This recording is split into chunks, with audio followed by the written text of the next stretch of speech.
Si le oui à l'indépendance l'emporte, le Royaume-Uni va connaître des changements considérables. En plus de la perte de 1/3 de son territoire et de 8% de sa population, l'économie britannique perdra environ 10% de ses richesses si on y inclut la manne du pétrole offshore des eaux territoriales écossaises. Elle perdra également son 6e rang mondial.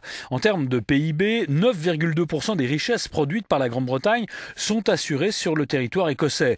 Du point de vue des exportations, la balance commerciale britannique serait soumise à rude épreuve avec la disparition des revenus pétroliers écossais à l'exportation. Nous avons un produit intérieur brut par habitant plus élevé que le reste du Royaume-Uni.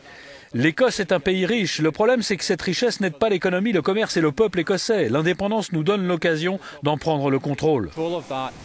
La disparition de la rente pétrolière et gazière de la mer du Nord représente pour la Grande-Bretagne le principal risque économique de l'indépendance. L'Écosse représente 96% des réserves de pétrole et 52% des réserves de gaz du Royaume-Uni. Mais les cours du brut sont volatiles et les réserves ne sont pas éternelles. Écoutez David Phillips, il est chercheur économiste à l'Institut des études fiscales. Si on fait un peu de prospective, on s'aperçoit que les revenus pétroliers de l'Écosse vont finalement décliner jusqu'à des niveaux négligeables, alors que sa population vieillit plus rapidement que dans le reste du Royaume-Uni.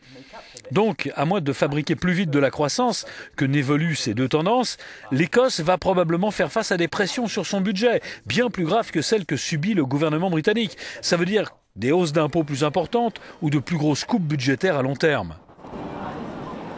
Les recettes de l'État britannique, avec la disparition de la manne fiscale due aux taxes sur le pétrole, seraient en baisse de 10% environ si le oui l'emporte. Ce à quoi les partisans du non rétorqueront que Londres versera en 2014-2015 14 milliards d'euros en livres sterling à l'Écosse pour son système de santé. On n'oubliera pas également le problème de la souveraineté monétaire concernant la livre sterling, alors que l'Écosse autorise une double circulation monétaire actuellement. Cette question, en cas d'indépendance jeudi soir, ne se résoudra pas de façon arithmétique et prendra des mois de négociations.